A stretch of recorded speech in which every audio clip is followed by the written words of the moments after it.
Ага, давайте, делайте. Такого цвета. Ой, я там не цветов не бывает. Вот они вот все здесь красные, еще есть вот такие голубые.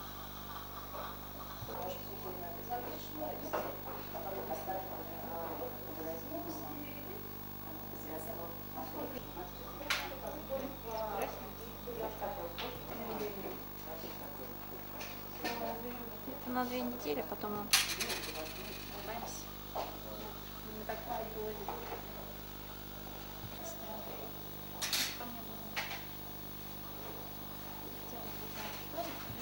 Открывай, не бойся, открывай. Пошире чуточку.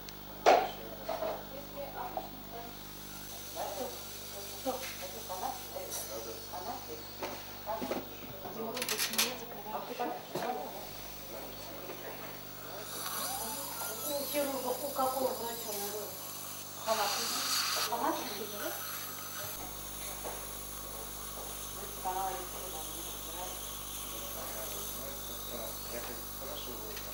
Водичку не ломает. Хорошо, пошире, да?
Вот у нас как было, да?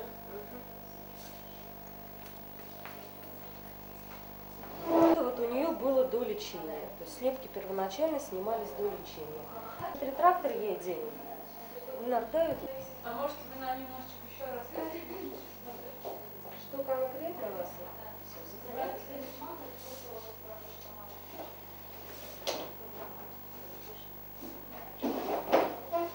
Да, было так бы на их сторону потом. У нас нет до этого. Ну, вот что было, вы снимаете, да? Да. И вот что теперь есть? Только у меня рука трясется.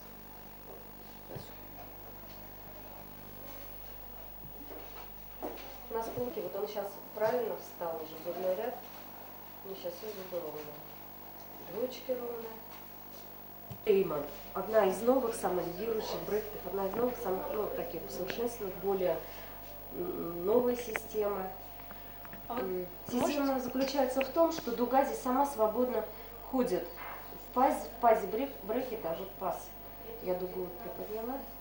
Вот он вот в этом пазе. Крышечка закрывается, и там свободное пространство получается. Эти брекеты я вам могу потом отдельно показать.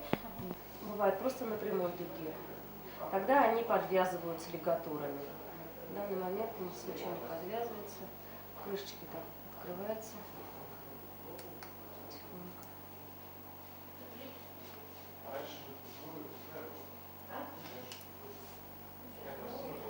Дуга никель-титановая, то есть с памятью формулы. Новую ставите. Мы новую ставим. Она уже и по силе новая. У нее размер отличается.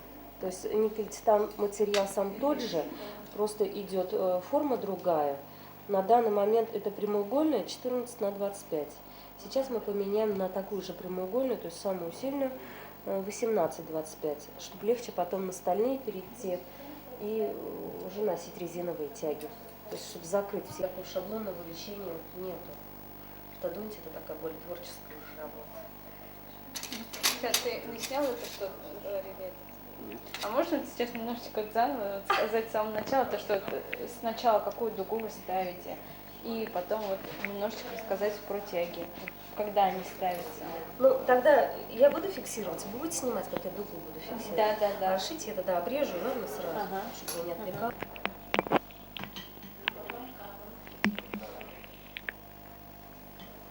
А сколько стоит вообще вот брекеты поставить? Ну, у нас лечение растущий организм, мы просто подталкиваем, и, соответственно, лечение идет намного быстрее.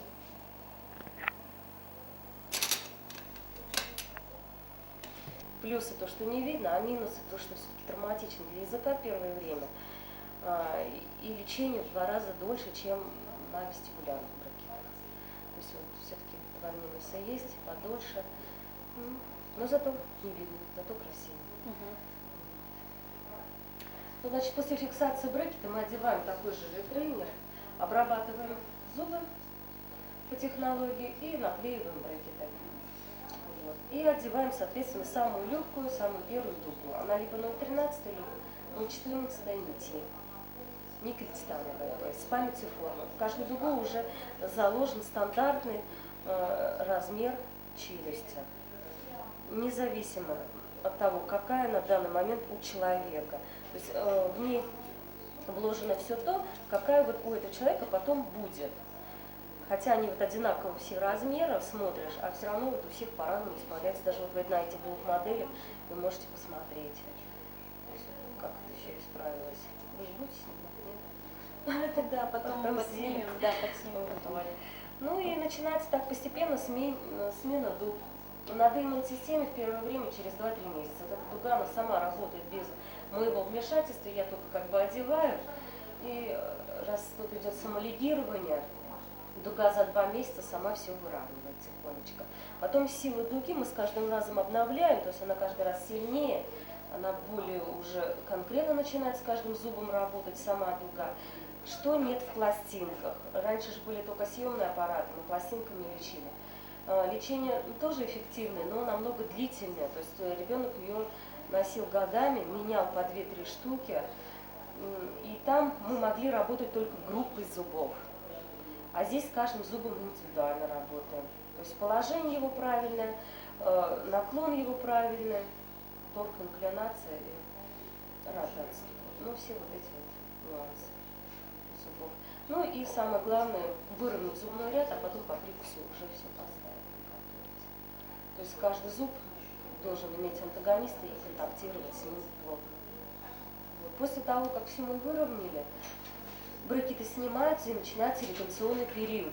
То есть Как можно попроще? попроще этот период закрепления зубов в челюсти в правильном в этом положении.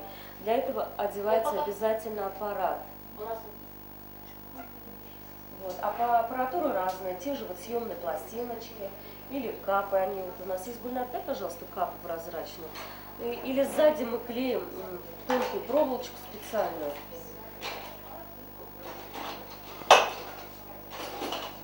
Прозрачная капа. Все зубы она удерживает, потому что каждый зуб в своей ячейке. Изготавливается она индивидуально, то есть мы брекеты снимаем слепки.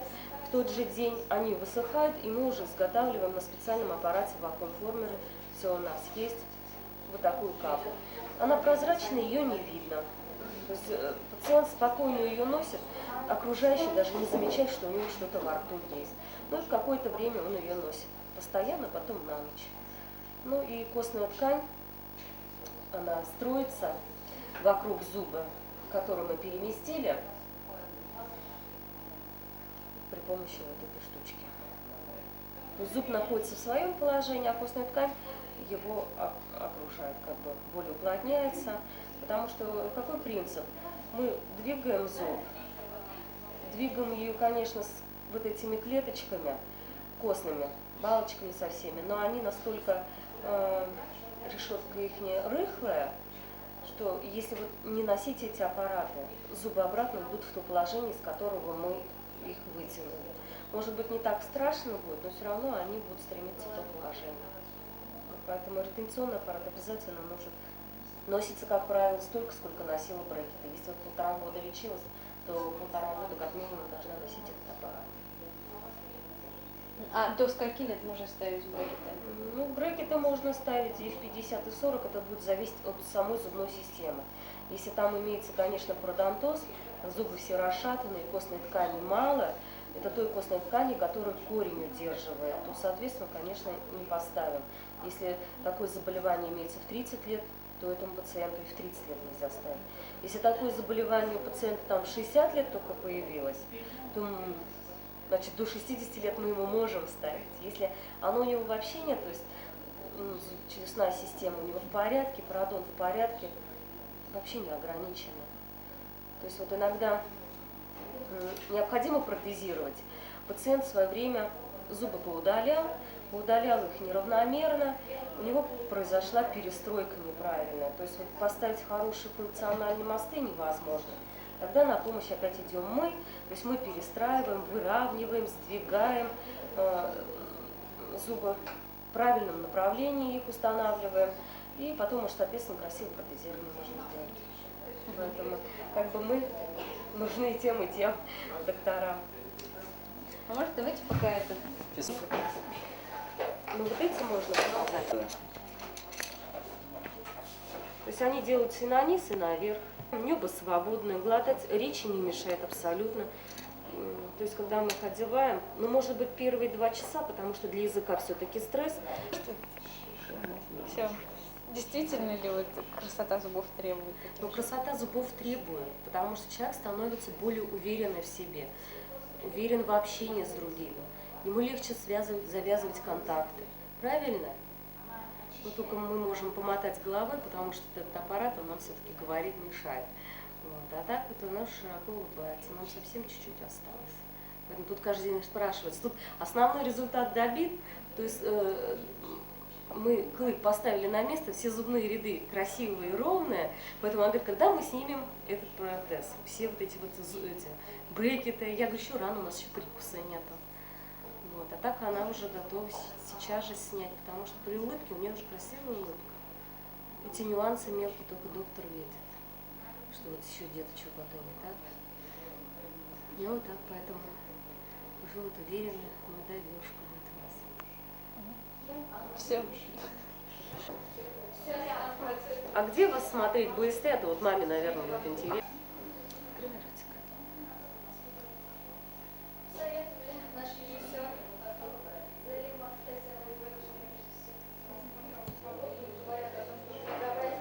Я потом подрежу, ладно, если колоться будет, потерпи, пожалуйста.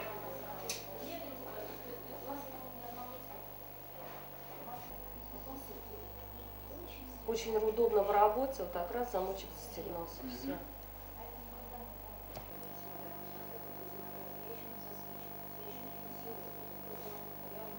Все, мы установили.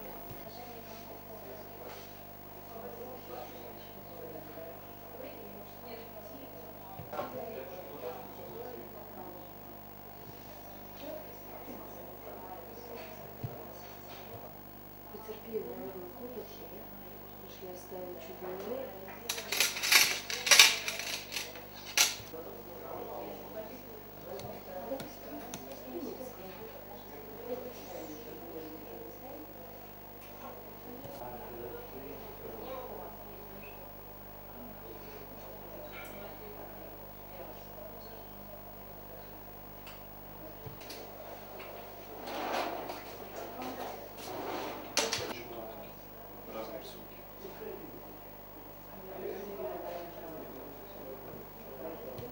Соответственно, да, вот в этом их сила. Их очень большое количество.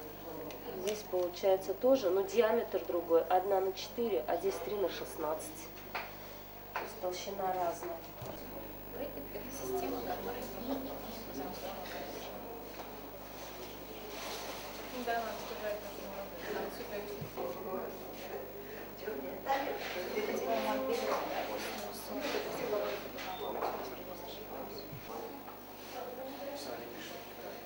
Никуда не показываешь. Просто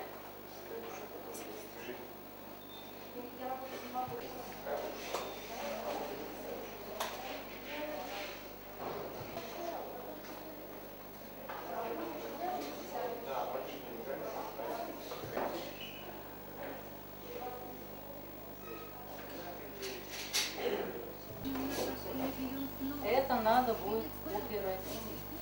Каким образом это делать? Это мы можем осуществить с помощью, зубы не совсем белые, сейчас пациент предъявляет большие эстетические требования и также показать, конечно, до и после. Давайте сделаем. Видно?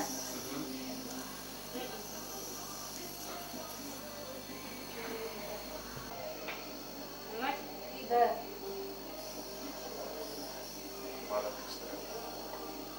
А, зеркало чуть-чуть получше. Чуть-чуть я зафиксировала. Она уже сделала.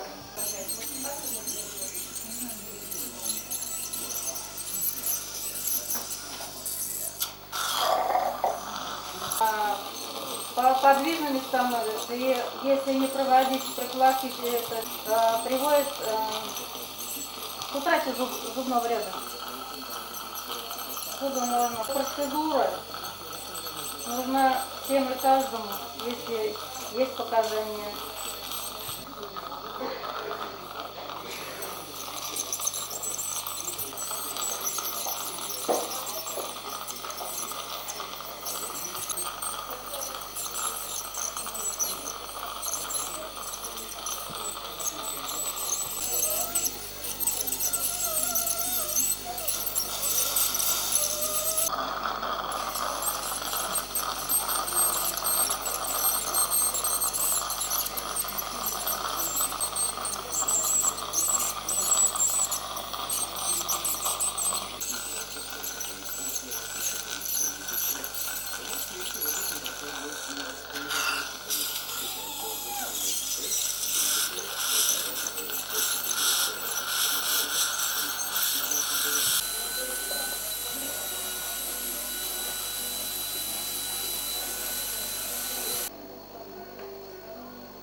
Сейчас мы снимаем.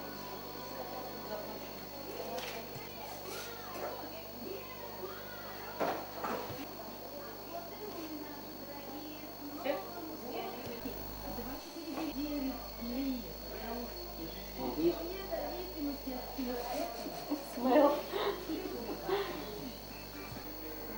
Давайте.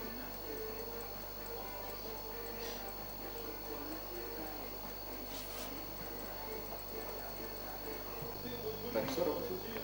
Давайте сначала расскажете тогда, с какой целью вообще нужно заниматься этой процедурой, или проводить процедуру со своими зубами, и как часто?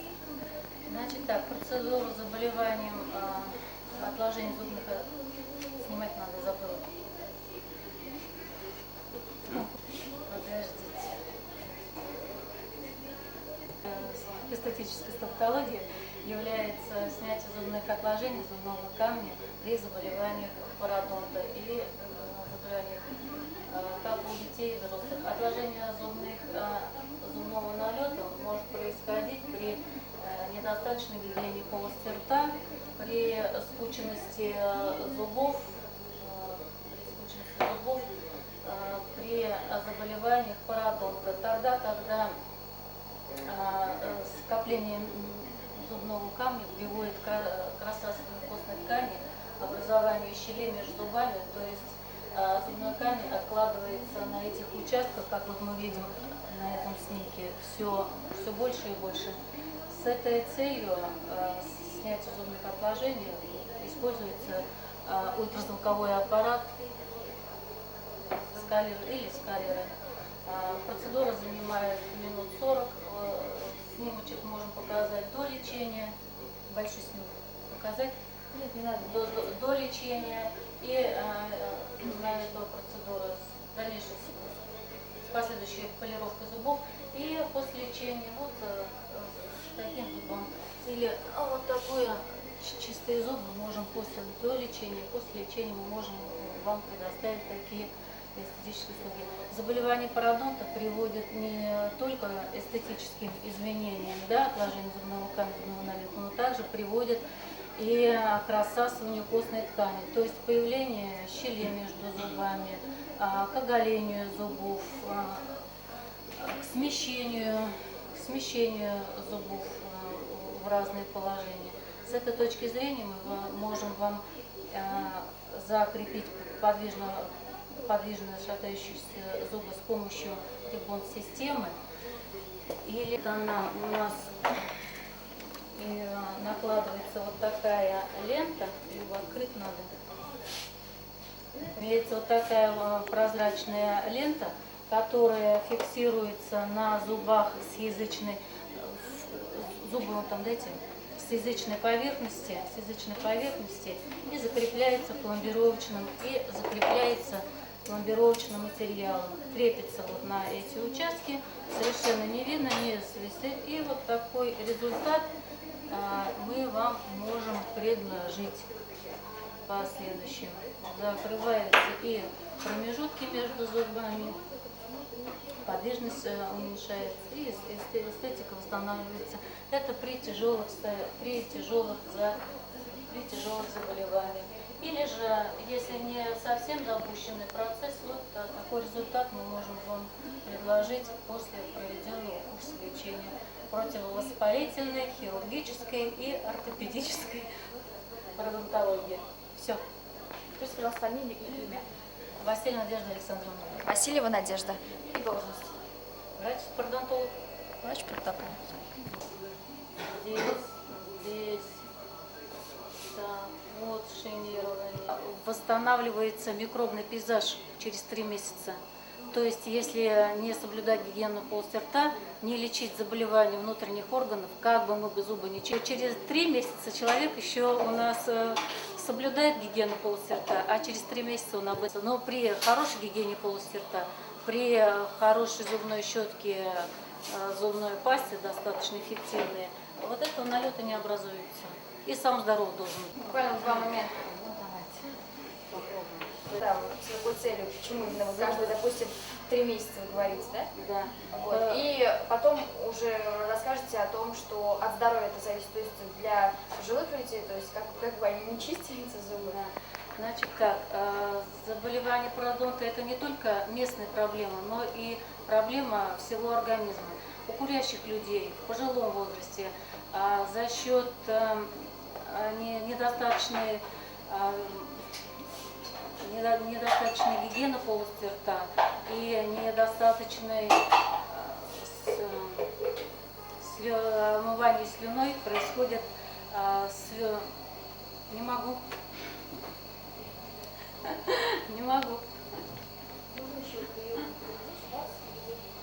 Подождите. Мне вот, я говорю, мне надо готовиться. Конкретно мне лично надо. Может, мне тогда вопрос вам задавать? Может быть так. Давайте лучше. Давайте, как часто нужно проводить эту процедуру? Процедуру полировки зубов и ультразвуковым аппаратом или скайлером должны проводиться от 3 до 6 месяцев. Почему? Потому что микробы за 3 месяца имеют тенденцию восстанавливать свой микробный пейзаж. То есть, если гигиену полости рта соблюдать регулярно, даже регулярно, при соблюдении регулярной гигиены полости рта, чистить зубы 2-3 раза в день, будет недостаточной у курящих людей и в пожилом возрасте, потому что меняется вязкость слюны, и который способствует более быстрому отложению зубных отложений, зубному налету. С этой точки зрения я считаю, что посещение врача-пародонтолога нужно каждые 3-6 месяцев для профилактики. Все? Хорошо. В принципе, достаточно. Можете прокомментировать? Вот такое состояние зубов и десен мы видим при хроническом генерализованном пародонтите тяжелой степени с образованием щелей между зубами или веерообразным расхождением зубов. Сейчас, секундочку, подержите.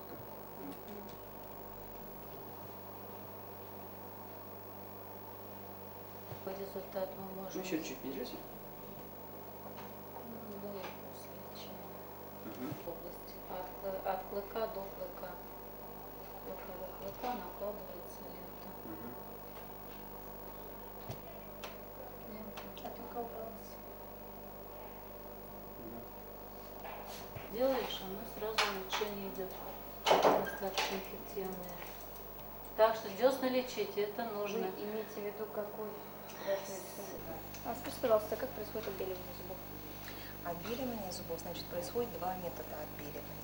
Есть химическое отбеливание, есть световое отбеливание. При химическом отбеливании зубов это, в общем, используются зубы, которые не жизнеспособные, то есть зубы, из которых удалены нервы, так называемые мертвые зубы. А уже химическое отбеливание и световое отбеливание, туда уже можно, значит, использовать зубы уже, которые у нас живые зубы, то есть с пульпой. Отбеливание, значит, происходит, если у нас идет химическое отбеливание, то это идет безламповый метод. Если идет световое отбеливание, то это уже идет ламповый метод, то есть с использованием лампы.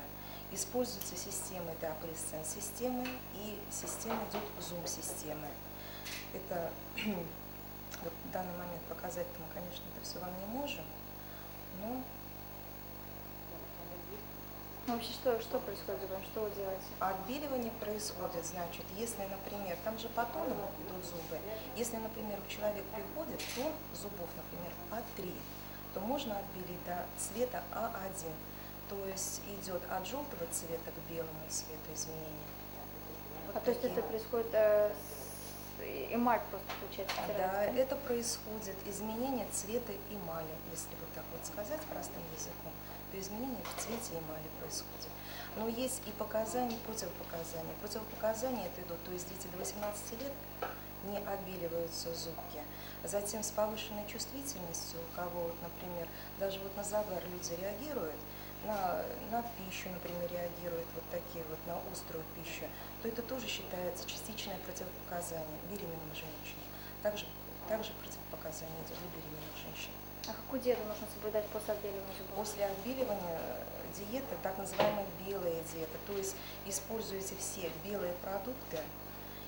И затем для курящих есть специальные фильтры, вот кто курит, и кофе, и что-то вот такие напитки через трубочку уже. То есть при отбеливании это же происходит стирание каких-то нужных компонентов зубов, вот, Там которые... ничего не происходит, и стирания никакого не происходит. Все это вернется на круги своя, как говорится, потому что после отбеливания идет хорошее вторирование, то есть идет хорошая ремтерапия. А вот непосредственно отбеливание, это нанесение какой-то жидкости или вообще что это, как происходит? Отбеливание – это вот есть специальный гель, который наносится на зубки. И идет гель еще там наносится, который на десну.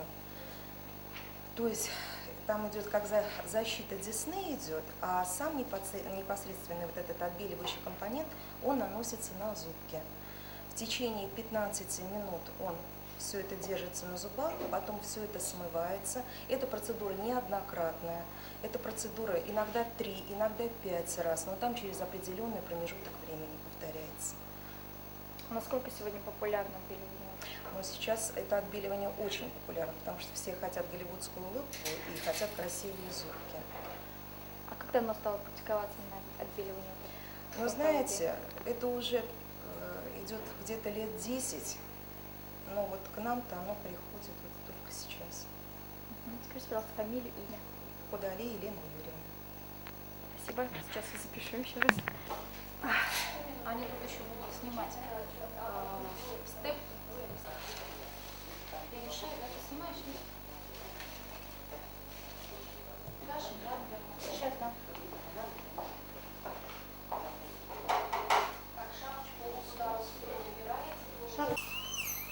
Ассистент, пылесос.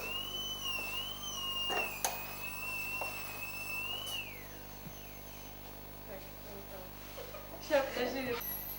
Мгм.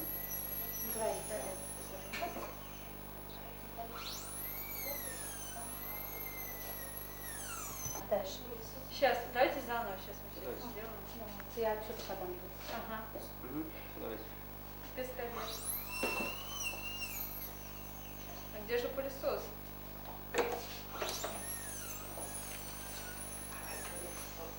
А, не больно! Так. Сейчас. Все работаем. Ассистент, пистолет. А Где же пылесос? А, мне больно! Терпи, деточка, красота жертв требует. А действительно ли красота требует жертв? Так, все, работаем. Пистолет. Угу. Сейчас. Несет. Возьмите пока. Угу. Супер, давайте.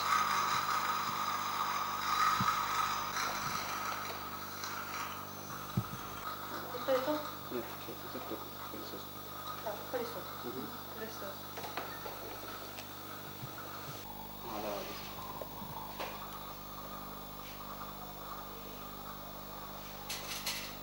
А, давай. Мне еще кулаки вот эти сжатые снимешь? Нет, давай, все, работаем. А, мне больно! Терпи, деточка, красота жертв требует.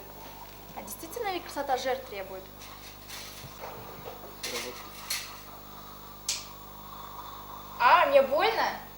Терпи, деточка, красота требует жертв. А действительно ли... Все, работаем. А, мне больно! Терпи, деточка, красота требует жертв. А действительно ли красота жертв требует?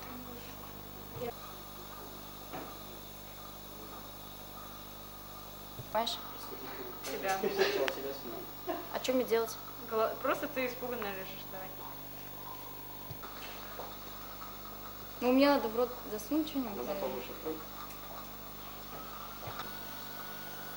Глаза широкие, широкие. Скажешь тогда? Угу.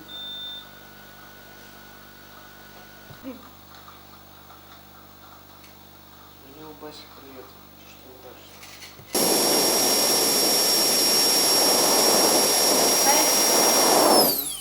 Еще раз.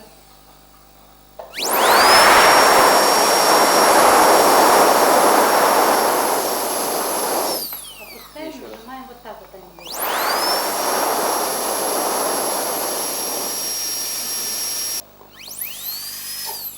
Вот, еще раз.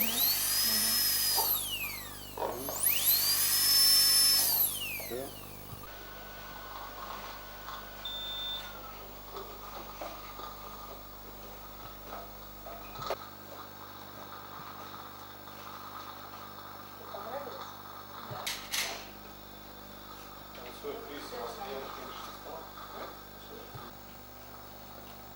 Вот это я уберу.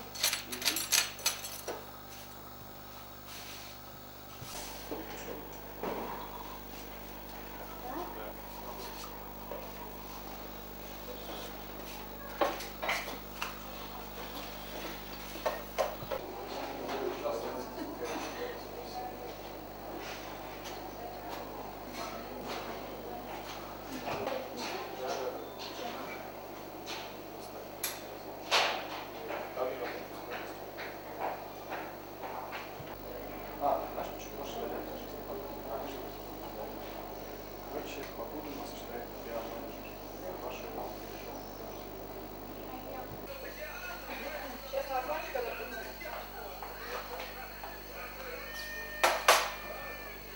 Давай, Ты прям вот смотри, я.